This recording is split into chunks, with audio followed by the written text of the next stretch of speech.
Good evening. Welcome to Monday Night Football Night, ILFL Soccer Night. I'm your host, Abu Hasnat from the ILFL. David Joseph, our usual host, can't be here tonight. He's got another one of his Monday night refereeing duties to fulfill. So I'm going to go through everything that happened this weekend. I've got my regular pundit to the left here, expert in ILFL, knows everything about East London football, so I'm not going to mess with him. Rashid, as always, welcome, my dear friend. Thank you. Over to my far right, I have our young and enthusiastic pundit to be one day, following in the steps of Rashid. Shakil, young brother, welcome. And I have a special guest here, as we do every week. We have a new club or one of the club representatives coming along. I've got Anil here from AMY. Have I got that right? That's right. I'm not allowed to call you guys Amy, am I? You can if you like. Right. We're going to talk a lot more about AMY, where they're from, what they're all about. What does AMY stand for? I'll tell you, I don't even know. So it's all going to be revelations today. We've got a video clip of a couple of second division games, a few highlights, not anything too much, but a few goals and a few bit of tactics that we can look at and probably let Rashid dissect and abuse and compliment where necessary. Anyway, enough of me. So we had we're into our third week now of the London Football League winter season 2015-2016. The first weekend, David Joseph presented to you guys, and we had 90 goals. It was a blinding week, and goals flying in. We did say it was probably the summer break that resulted in defensive lapses, and we weren't expecting that the second week. So the second week, last week, we had 75 goals. So it was a cut down. However, who was to foresee what happened this weekend? Before I tell you exactly how many goals, maybe you'll be able to count while we look at the results. I'm going to take you straight over to the screens because we're going to look at how the Premier Division got on yesterday. So, as from last week, we had two teams with 100% records. Now you can see on the screen which of those teams maintained it. So as you can see at the very top there, Bromley versus London Tigers drawing 3-3. We'll show you their position in the league table very shortly. Then we had a regular fixture from last season that went ahead yesterday. Reach Out versus Hawk and Eagle, formerly SCTA. We saw them play each other. Yes, we saw them play each other several times last season. Well, yesterday's game finished 8-2. The consequences of that result will come to you shortly. The other two results that were there were Lotus FC winning 1-0 against Beaumont, and Stepney, current champions, beating the League Cup holders Leytonstone 5-1. Those are your Premiership results. Rash, it was, well, again, so many goals flying in for a Premiership. Talk me through it. I think what we have to first of all look at is the competition in the Premiership. This season, I think, and I know we said a few times before, is going to be the most competitive season we have had since the league started. Because in the last few years, we had 2 or 3 teams dominating. This year, out of the 9 teams, I could see 8 teams really testing each other in each game. I know it's early days. I know 2 or 3 teams are obviously got 100% record, but other teams, likes of London Tigers, Bromley, Beaumont, Hawk and Eagle, they I know will come into effect and they'll make a difference in this league. So yes, there's been some results which are surprising, but for me, I'm looking at London Tigers and Bromley, that game. It was a very interesting game on Sunday. The feedback I got was London Tigers actually an added time drew. Wow. They were losing to Bromley, so we haven't seen that before. So each team we know can obviously go for the title. So it'll be interesting to see in the next few weeks how the teams perform. But it should be a very competitive Premiership. Well, it certainly sounds like. I mean, why don't we have a look at the table? Because from those results, this is what happened. The table looks like this. At the top, at the summit, we have another lead. There we have Reach Out maintaining a 100% record, scoring 21 goals in 3 games, so absolutely blinding there.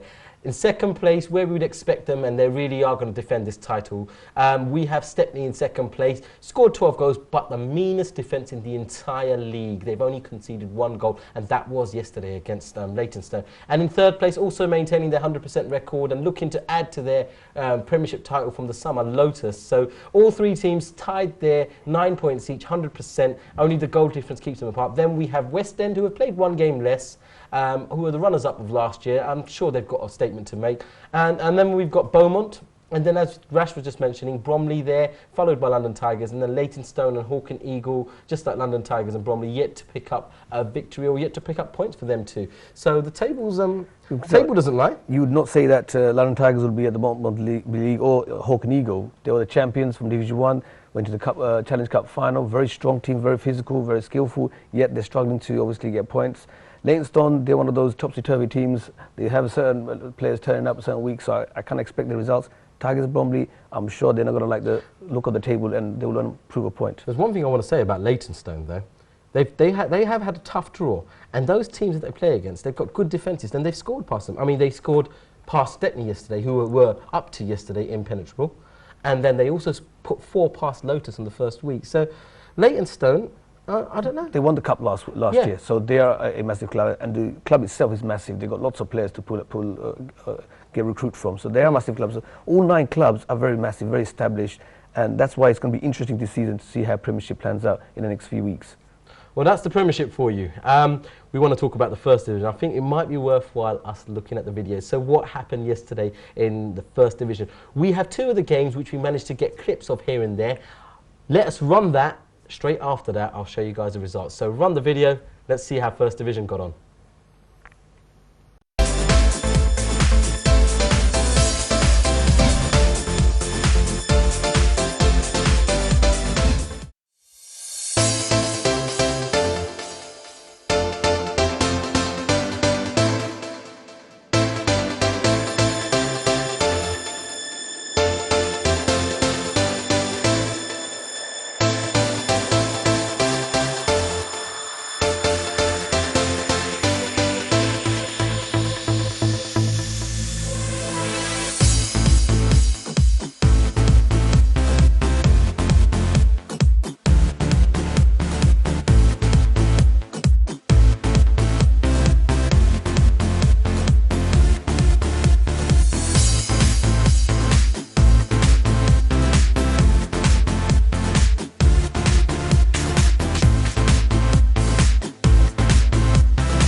stuff there. First Division, 4 teams that represented them there. So you got to see Stepney B play against the Beaumont Youth and Robin Hood Tigers playing against the leaders for that morning were Seoul Youth at the top of the table. Anyway, let's have a look at the results from the First Division coming up on your screen right now. So from the First Division, that game that you saw, Beaumont Youth lost 3-2 to Stepney B. Well done to Stepney B.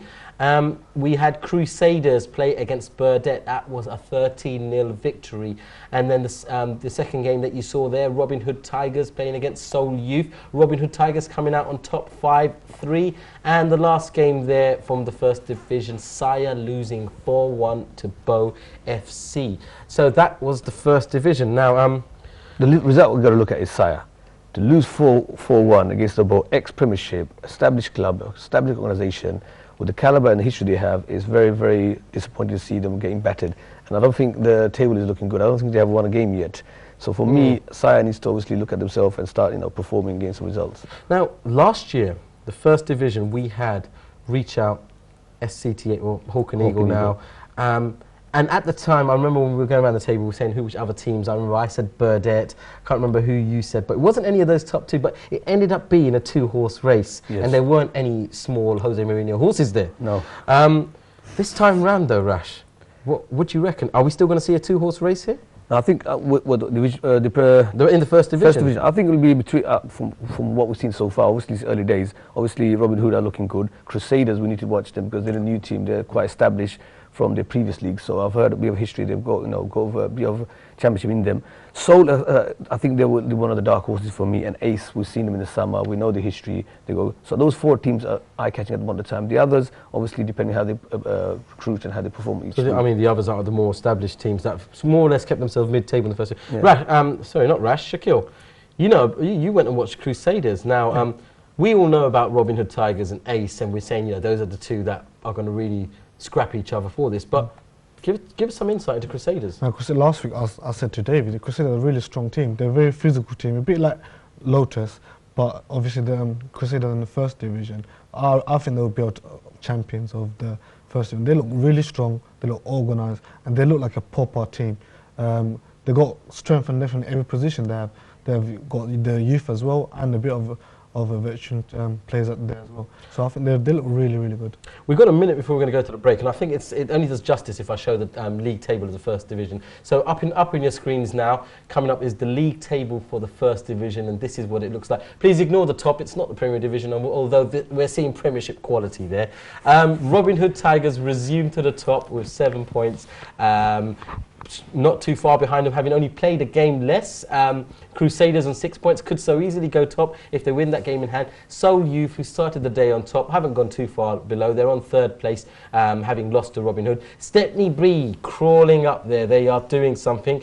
The feeder team for the A team in the Premiership, but still have some quality. And that was a game I watched, I have to say, a marvellous gameplay there. We've got Ace, who didn't play yesterday, so they dropped down to 5th, having been 2nd in the first week.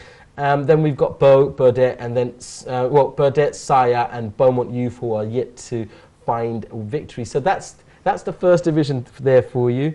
What we're going to do, we've still got plenty more to talk about. We have the Second Division. I have my guest who's going to talk about AMY, and also we have the old boys to talk about, the veterans. Couple of games tonight, but before those games, let's have a viewpoint and see how that's coming along. So let's go for a quick break. Please don't go away. We'll be back very shortly.